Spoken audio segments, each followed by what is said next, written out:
Hey everybody, I am in Townsend, Georgia at the Neck National Wildlife Refuge.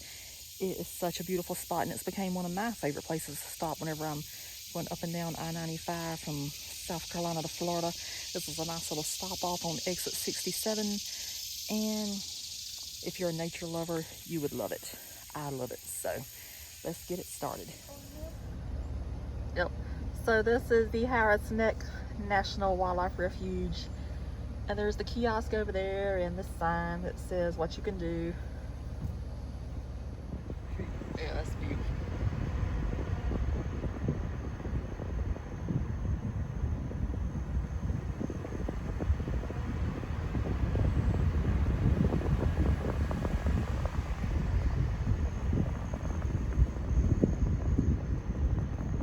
See that big clump of moss trail?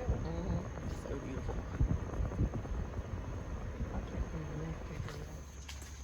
So I did just stop and get a brochure so I can read while we're going through.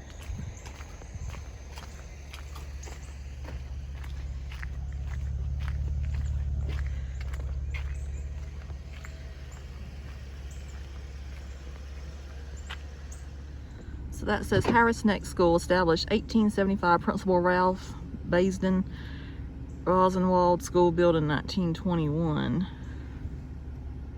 So I do not see a building over there.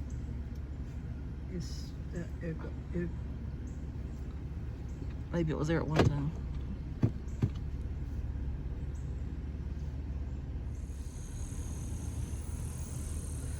So that trail back there takes you to the Bluebill Pond.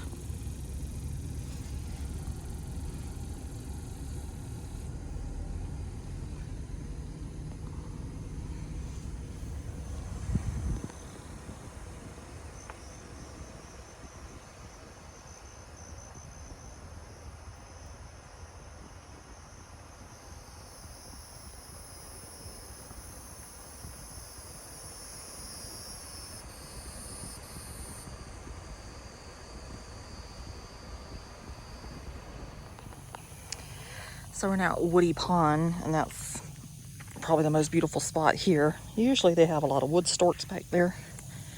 I don't know if they'll have them today.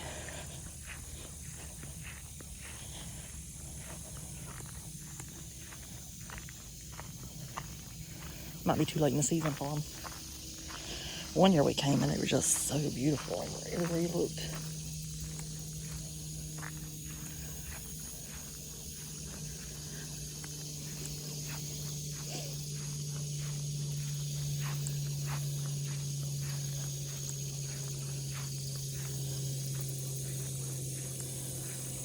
There's a few of them left.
Oh, there's some of those wood storks flying in. They're in the tree over there.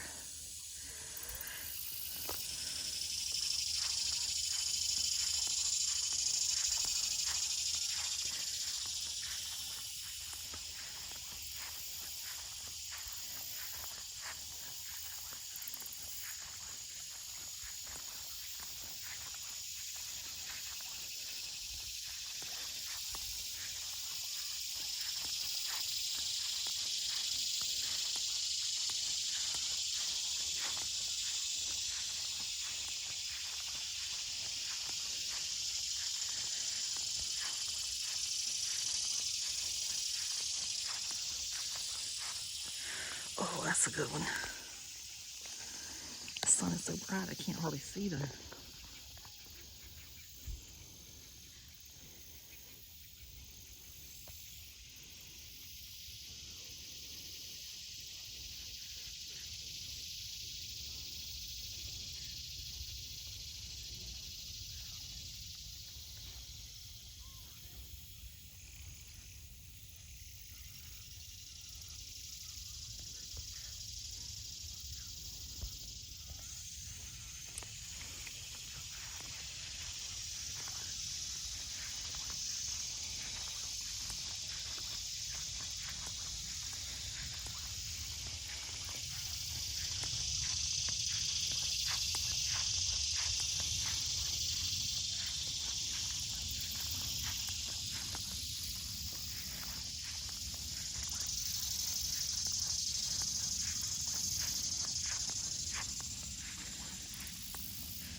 That's pretty. That's pretty.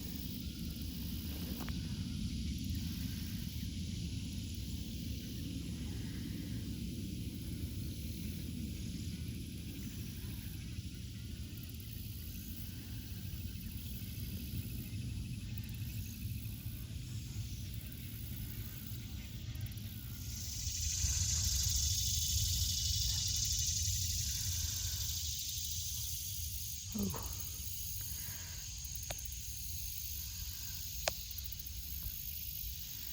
That sun is so bright I cannot see today. I know they're out there though.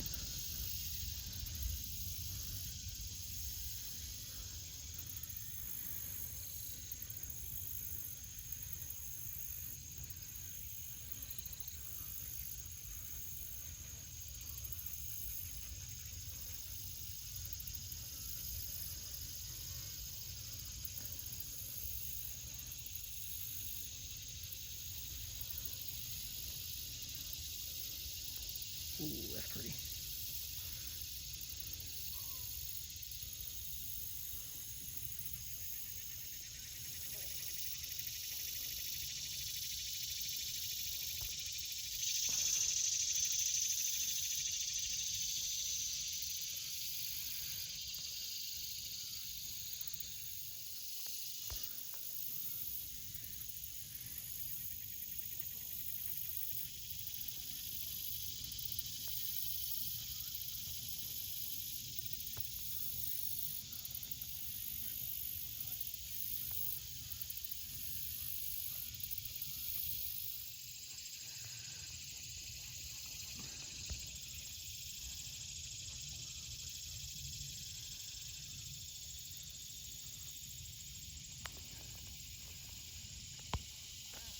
I don't know if that's recording.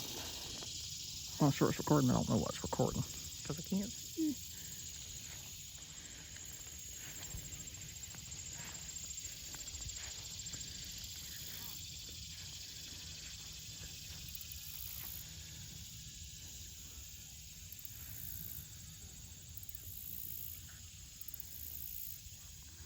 There's some up there.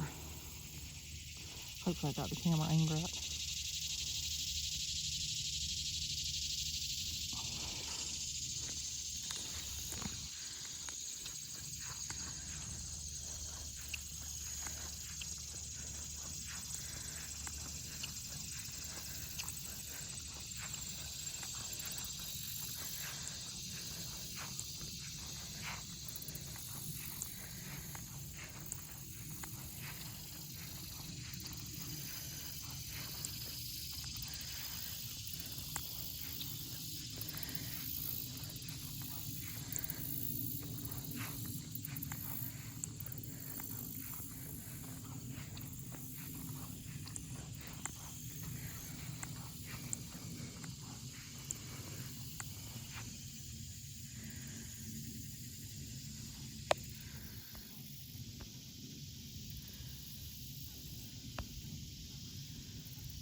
They have these beautiful little purple flowers here. I don't know what they're called, but I'm sure that Mom could tell me. But she's in the car right now. They're really pretty though. So these birds over here are still living their best life. They just got their wings stretched out. They're looking around, see what's going on.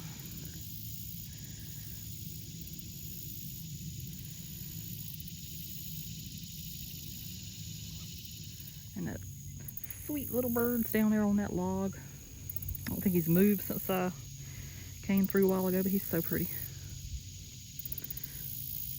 He looked up like, yeah, you just gave me a compliment. Let me raise my eyebrow. I see you, little bird.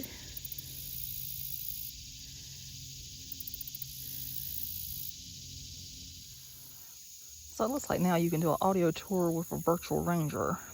And you can dial that phone number right there. Or scan the QR code and be taken to it. And it says this is a freshwater wetland management. Woody Pond is one of 6 freshwater pools created on Harris Neck National Wildlife Refuge to provide habitat for a variety of waterfowl and wading birds. This 50-acre wetland attracts wood storks, egrets, herons, and ibis that nest and roost here in large colonies during the spring and summer months. Other wildlife such as alligators, turtles, and frogs are permanent pond residents. Deer, turkey, raccoons, and bobcats are shoreline visitors. So way back in 1987, the first wood stork nests were found in a small stand of tupelo trees at the edge of the pond. Due to the lack of additional natural nest sites, the small stork colony could not expand. Refuge staff overcame this limitation by pioneering the development of artificial stork nesting platforms. By 1991, all available platforms were occupied. Woody Pond's rookery typically produces over 400 wood storks annually, but more than 800 have been recorded in some years. 2 or more chicks usually fledge from every nest.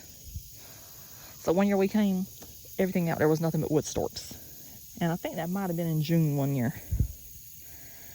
But it was something amazing to see.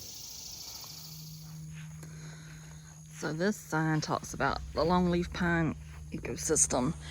You are facing a longleaf pine demonstration plot planted in partnership with several natural resource agencies.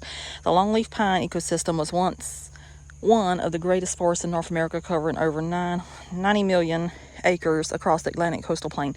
Today, this important ecosystem is in peril. Less than 3% of the estimated 90 million acres of pre-settlement longleaf pine forests remain in scattered patches throughout the southeast.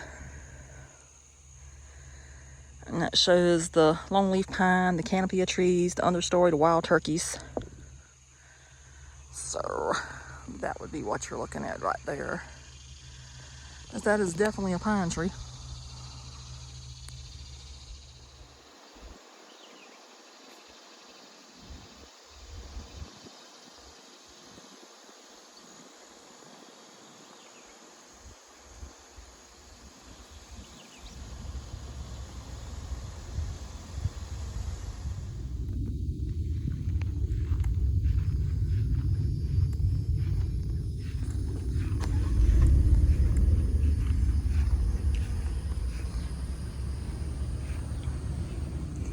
So this sign talks about prescribed burning for public health and safety. From this field, you can see homes on the mainland less than 2 miles away. A wildfire in Harris Neck National Wildlife Refuge can threaten this residential area. Wildfire produces burning embers, smoke, and ash that could be carried for great distances by winds. In times of drought, a live coal could ignite a new fire in the vicinity. Airborne particles of organic matter and carbon and smoke are pollutants. They are hazardous to persons with asthma and other respiratory ailments. Smoke pollution also impacts transportation at night. Smoke settles near the ground, lowering visibility on highways and at airports. And the Fish and Wildlife Service uses prescribed burning to help prevent wildfire and air pollution in nearby communities. When necessary, train crews burn this field and adjacent woodlands to reduce accumulation of fuels, which is dry grass and wood.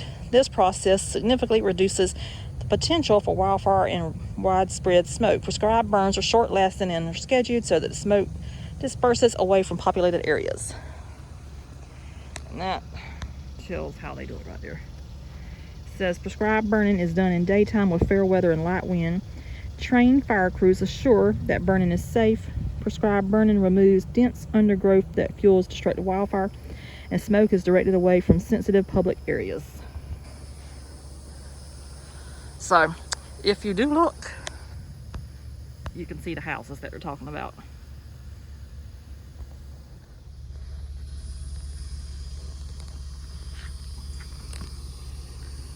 I do hope that turned out.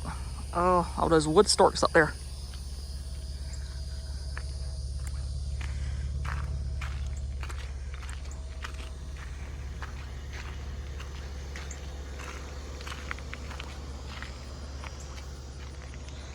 So this talks about the Harris Neck Army Airfield. On December 7th, 1941, when Pearl Harbor was attacked in the United States was drawn into World War II, a detachment of Air Guardsmen from Hunter Field and Savannah took over the existing runway and support buildings at Harris Neck. Previously, Army squadrons had used this facility for aerial gunnery training. In 1943, Harris Neck became a permanent auxiliary base of Dale Mabry Field in Tallahassee, Florida, and was assigned to the 3rd Fighter Command. At Harris Neck Field, the Army Air Corps trained pilots in 2 types of single-seat fighter aircraft, the P-39 Air Cobra and the P-40, the famous Kitty Hawk, flown by Chinouts, Flying Tigers in China. In February of 1944, the P-40 replaced the Air Cobra. 11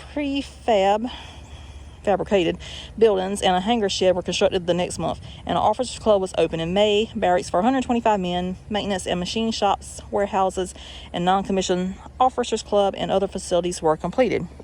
Harris Neck Field reached its zenith in September 1944. A total of 575 enlisted personnel and 129 officers served at the base. 32 P-40s and 5 BT-13 planes were in use. However, by November, the troop level was significantly reduced. The Post Theater remained open until the end of the year, offering entertainment such as weekly films, a USO troop visit. On December 31st, 1944, Harris Neck Field was deactivated and reassigned to the Air Technical Service Command. Supplies, equipment, and files were shipped to Warner Robins, Georgia, and Dale Mabry Field in Florida. So it shows right there in February 1944, an aircraft hangar was constructed adjacent to the runways. And the man we've been looking at is Lieutenant Marvin H. Sam Sneed, and he served as a pilot instructor for the last unit stationed at Harris Neck, the 414th Fighter Group, before assignment to Iwo Jima in the Pacific Theater. And above is the P-40 Kitty Hawk. That was the last fighter aircraft used for pilot training at Harris Neck Army Airfield. And it says, after World War II, the property was given to McIntosh County for guardsmanship and used as a municipal airport. Due to mismanagement, Harris Neck reverted back to the federal government. On May 25, 1962, the U.S. Bureau of Sports, Fisheries, and Wildlife acquired the land for a migratory bird refuge. So out here, we can see all of the former airstrips.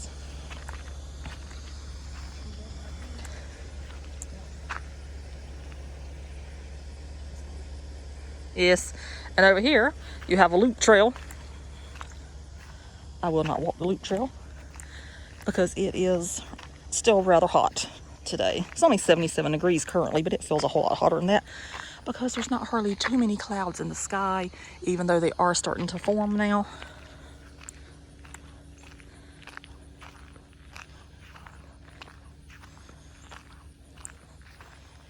But if you are into hiking and you would like to hike, there is the Airport Perimeter Loop Trail. And you can just see all the airstrips out here. And they have quite a few of them.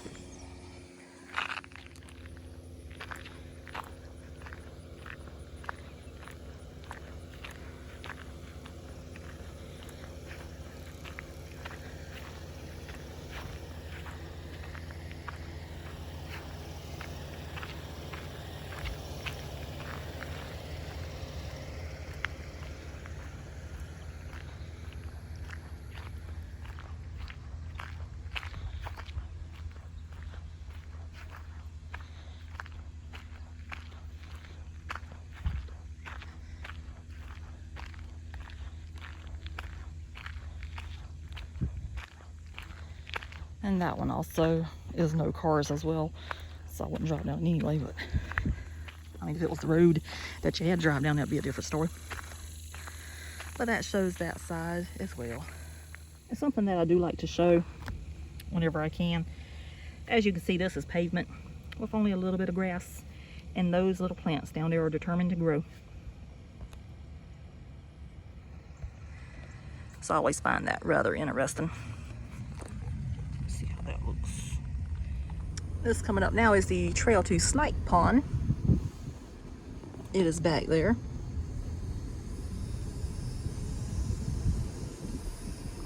And I might have to come in the dead of winter and walk to these ponds.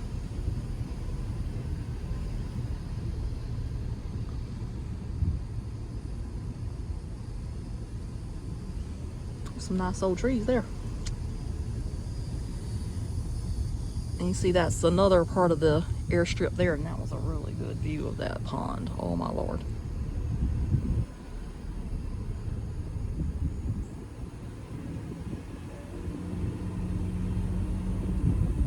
That trail over there takes you to Goose Pond.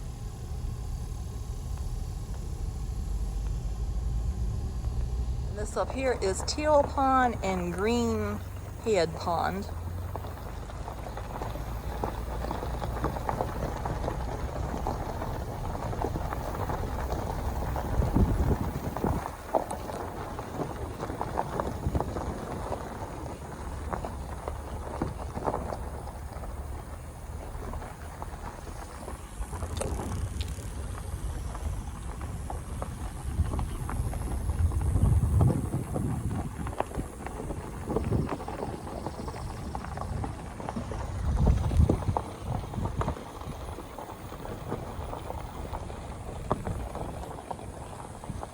Those birds.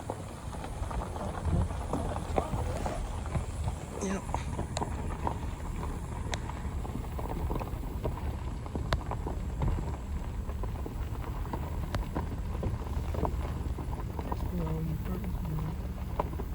I think they're out here taking a bath and getting something to drink.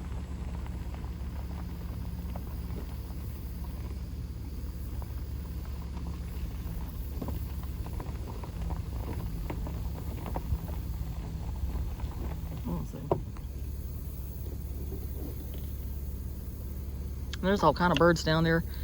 I see I think that's the egret. I see the wood storks. Buzzard. There's a buzzard down there. I see that little bird just prancing right over here. He's like, let me on camera. Oh, there's someone coming in for a flight landing.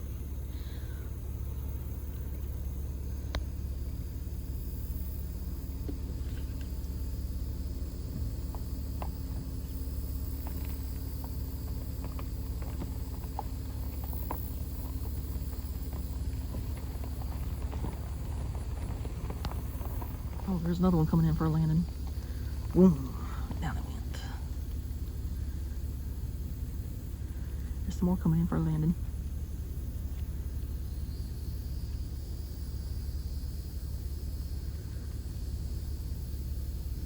There's another buzzard.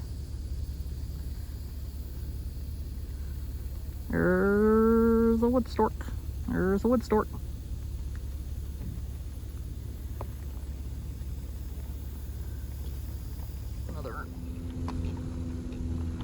Airstrip back there, I guess. And we just passed mile marker 2.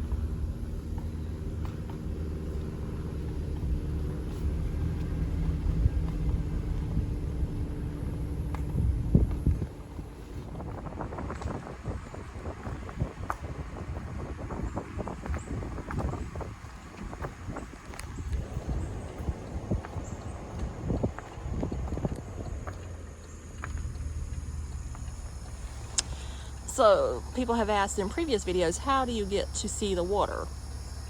Well, you take the Thomas Landing Loop, and that will take you to the water that's back here.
So whenever you do the little loop, you'll see this right here come into view. So you take this little path right here,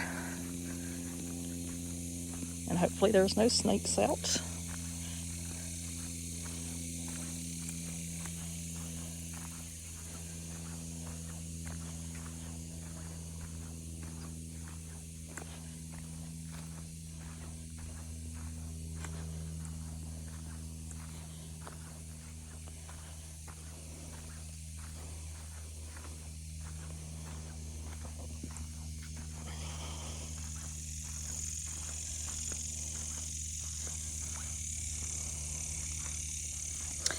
And then as you can see, that brings you out to the water. And the only reason I'm doing this today is because somebody had asked in one of my previous videos I did here, how do you get to the water? So well, I'll show you today since it's only 77 degrees right now.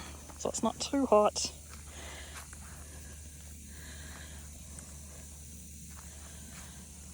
And most people have never watched my previous videos from Harris Neck. So if you're interested in this one, you can watch the old ones as well. They're slightly different each time I come.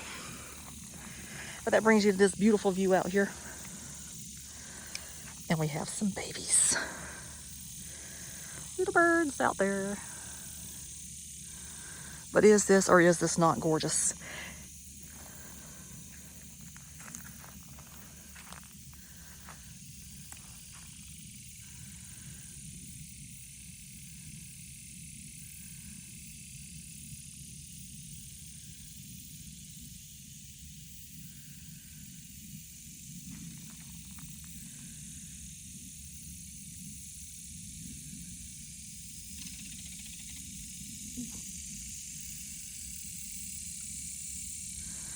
I don't know what that is, but that is a pretty little bird.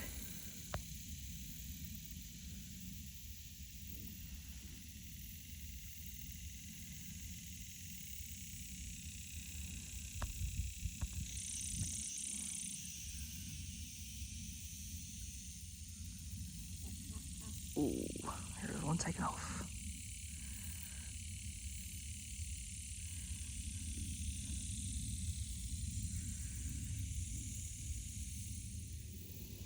I don't know how well those little tiny crabs down there are showing up, but that is so amazing.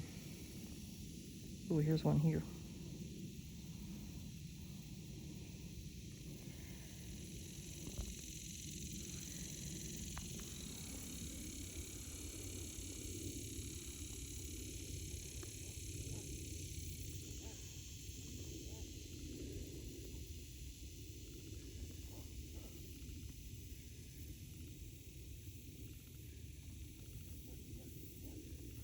So this marker right here takes you back to Thomas Landing. And it's a little bit too grown up for me to walk back there today. But it tells the history about it. And there is still a fountain back there that you can see. If you watch one of my older videos from Harris Neck, you can see a picture of me standing there. Because I have not yet came again whenever it's not hot. So I might have to put this on my bucket list again for January maybe, whenever it's cold. It's supposed to be cold. Yeah. Because you actually have to walk further back on that one than what you did on the one I just showed you. So you can watch an older video if you'd like to. They do not have many views. And I don't think they're very long. So anyway, if you're interested in seeing that, watch one of the older ones. Now we are 3 miles in on the trip.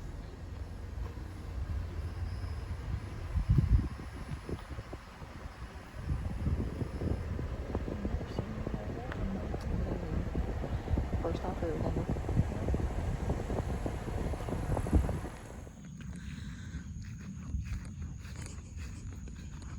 So another cool thing about this place is there is an old chimney back here.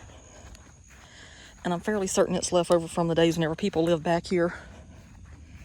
Because there was a whole community in here, and you know how the government comes in if they want something, they're gonna take it.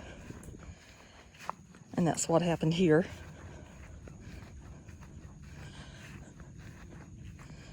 And they do have a get together, I believe, every year now for the descendants of the people that lived here.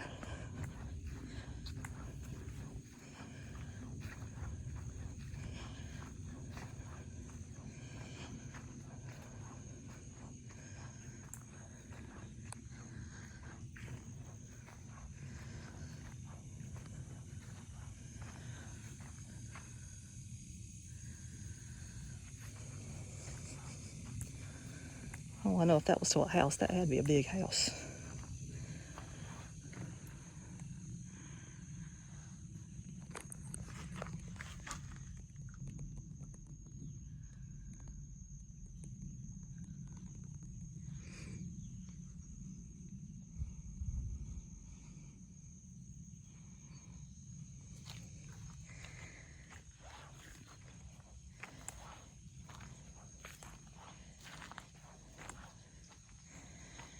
That's a interesting door that they had. Maybe they cooked stuff in it as well. So sunspots will get off of it. There it goes. And this side over here also had where you can tell a door was at one time.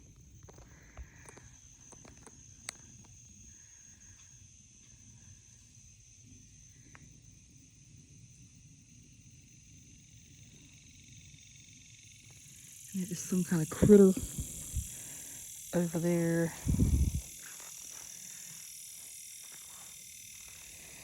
Making a lot of noise. Oh my Lord, it's an armadillo. That is the first one I've ever seen up that close. I think it's going to cross in front of me, and it can have the pathway if it wants to cross. I have never seen one this close that is alive. They're always dead beside the road. I need to have a moment.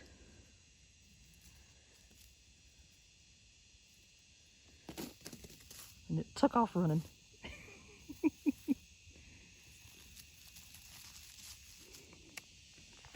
Okay, that was very thrilling. So that shows that must have been the site of the first African Baptist church organized by Reverend Andrew Neal, and it was established in 1867. So I'm guessing it would have been back there somewhere.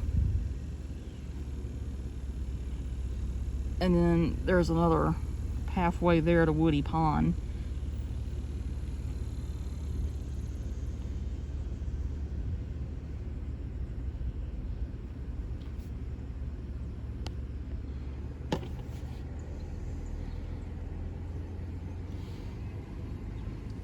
And now we're getting ready to come up on mile marker 4 and also the end of the line. The gate is there. So it says, visit your refuge again soon. And then we just got to wait for the gate to open.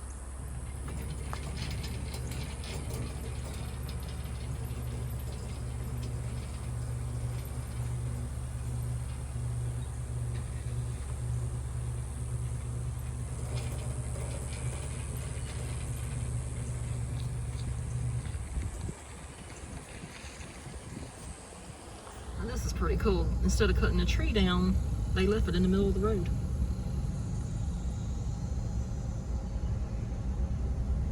It's the Barbour River Landing. We've never been back here, so let's see what's back here.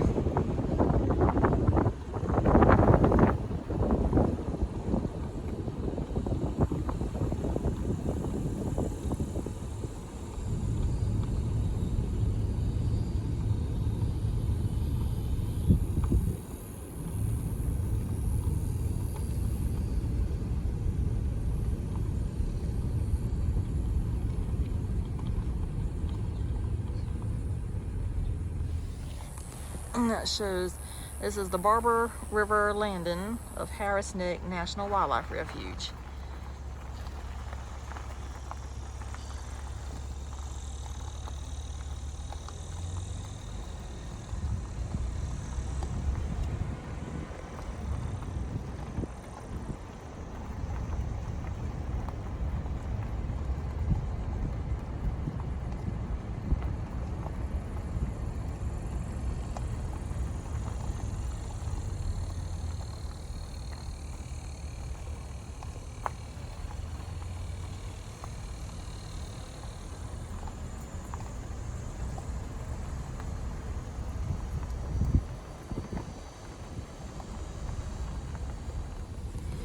There is a graveyard back here. I didn't know that. Yeah.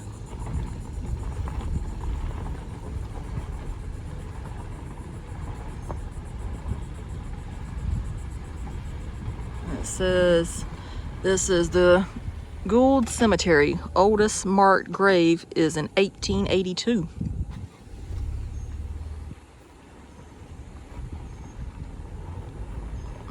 And so that's also part of the refuge as well. So he had a sign out there. We can't go no further. Yeah. Okay.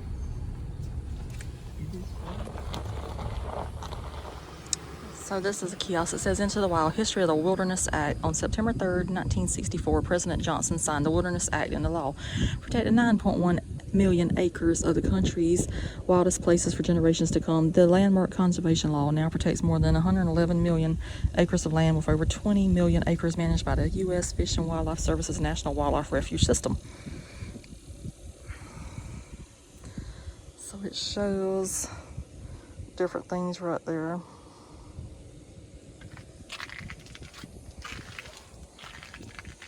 And this talks about navigating coastal waters.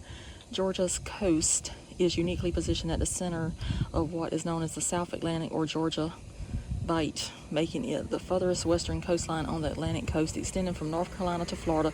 The bight acts as a funnel, forcing incoming tide water to gather on top of itself. This creates normal tidal fluctuations of 6 to 10 feet, with even higher tides around new and full moons and during certain weather events. Boaters should always study the tide chart prior to heading out and remain aware of where they are in the tide cycle at all times. Getting stranded on a mud flat or sandbar for up to 8 hours in the summer sun or on a chilly winter day is no fun. And we actually saw people stranded yesterday.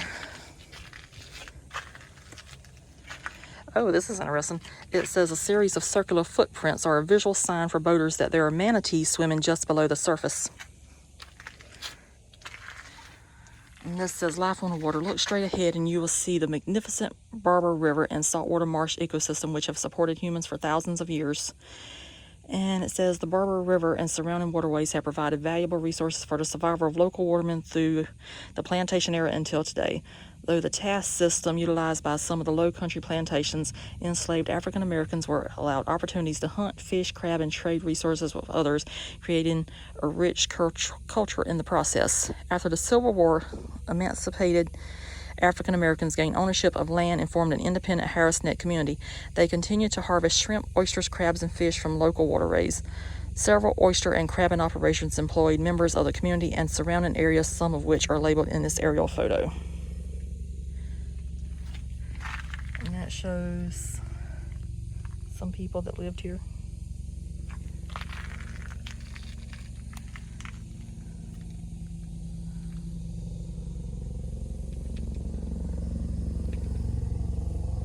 And this talks about the Georgia Barrier Islands.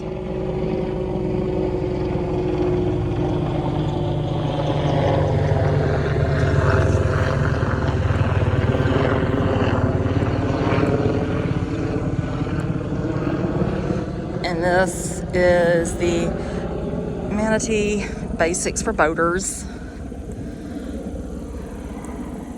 So I wonder if that means they got some here, because they really have the signs for them.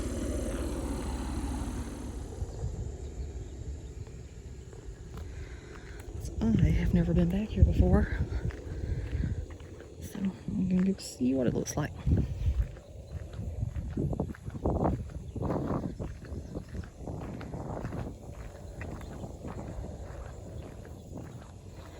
That would be cool if a manatee was back here.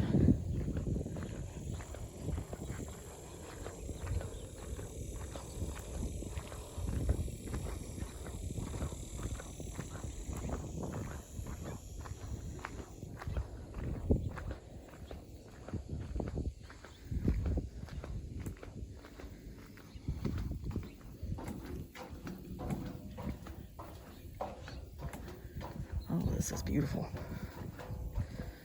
Beautiful, beautiful.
This is so nice.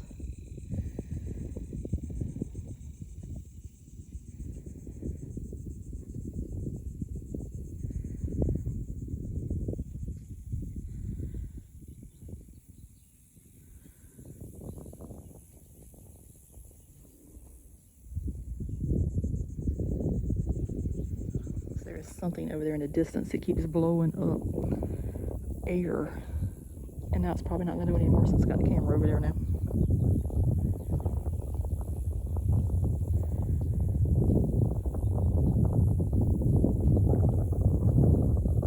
Yeah, I think it's not going to do it now. But that was pretty cool to see.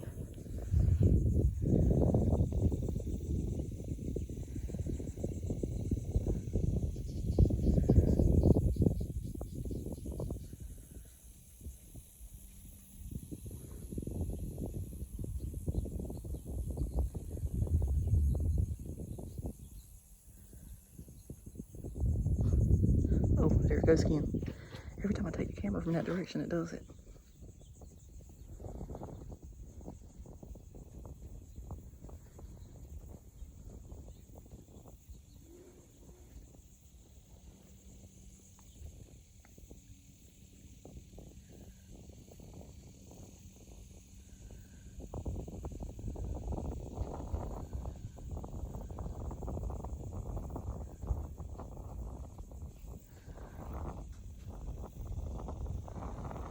And I'm sure that wind noise is going to be bad because the wind is blowing right now really heavily.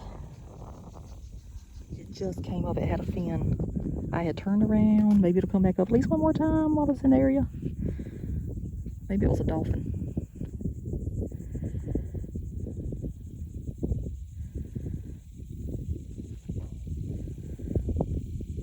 I always miss this stuff. Oh, there you go. There you go. Oh, I hope that caught.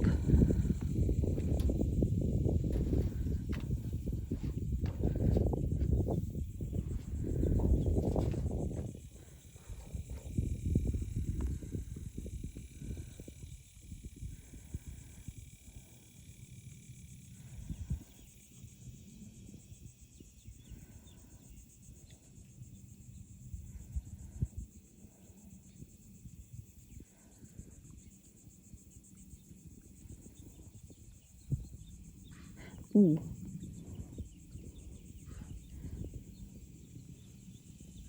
I hope that's showing up.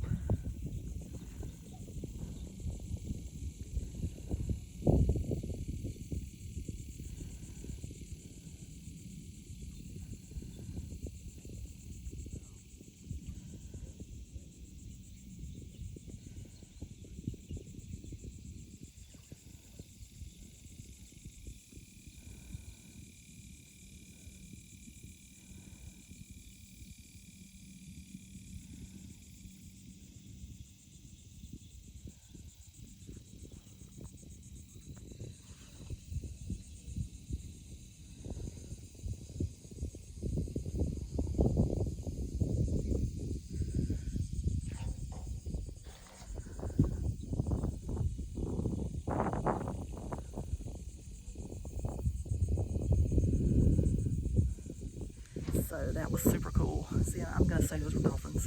They had fins. I don't think the sharks will be out here since we're not at the ocean right now. But that was super cool. So before we leave, I did want to come over here and show you the little overlook they have.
So this sign says Life in the Salt Marsh. Nearly half of Harris Neck National Wildlife Refuge is 2,762 acres of salt marsh.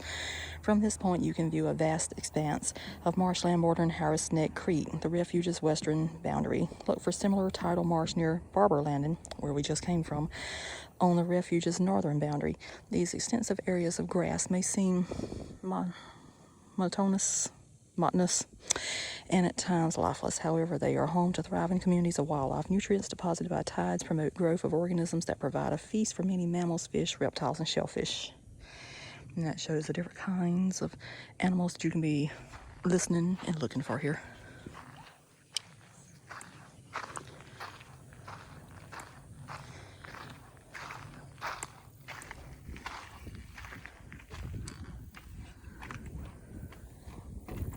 This is so beautiful.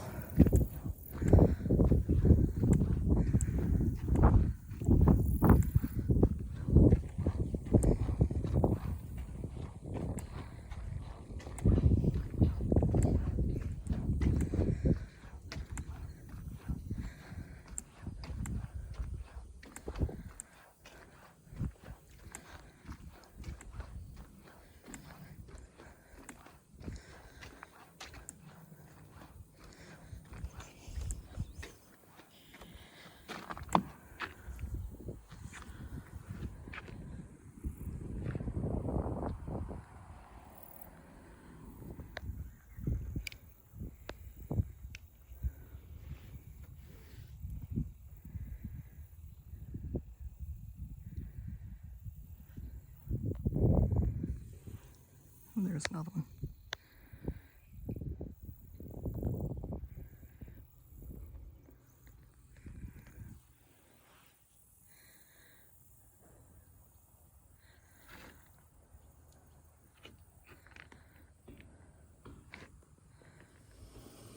Okay, so we're going to go ahead and finish up the video from Harris Neck National Wildlife Refuge in Townsend, Georgia. It is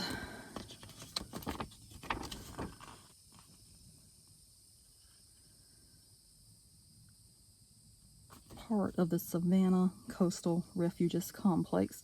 So we do have a nice one in South Carolina. It's the Savannah National Wildlife Refuge, but it's been closed for a couple of years, so hopefully it'll reopen next spring and then I can go there. So this is one you can come see while that one's closed.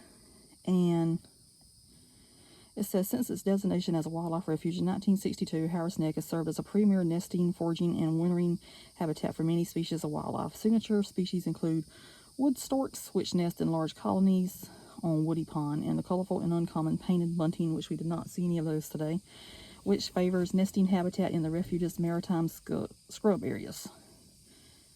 And the refuge encompasses 6 man-made freshwater ponds, as well as extensive salt marsh, open fields, forested wetland, and mixed hardwood pine forests. This diversity of habitat makes the refuge an important resource for migratory birds.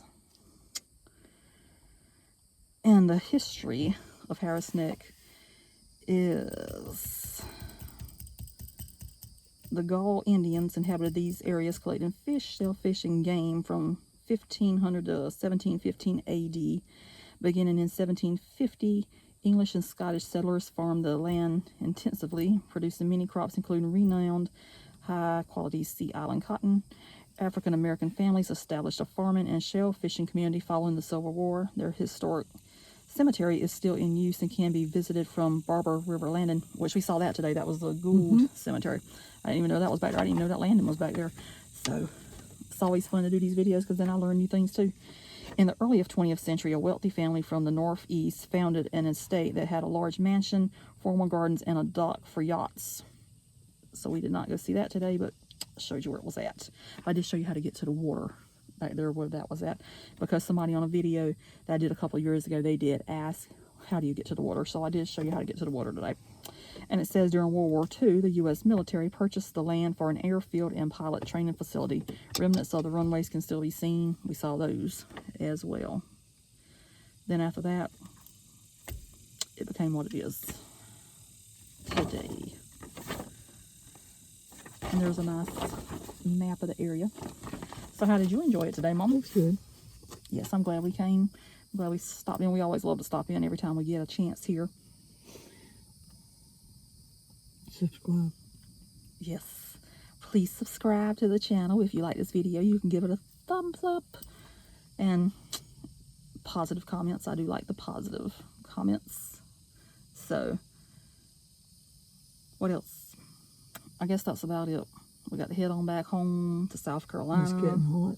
It is getting hot. It's 86 degrees outside now, so it has climbed since it was 77 earlier. And I think that's going to do it for this video. So we shall see you again sometime in the future. We might possibly stop somewhere else on the way back home. And then we may not. Who knows? But anyway, We don't even know. we shall see you again. Have a good day and bye.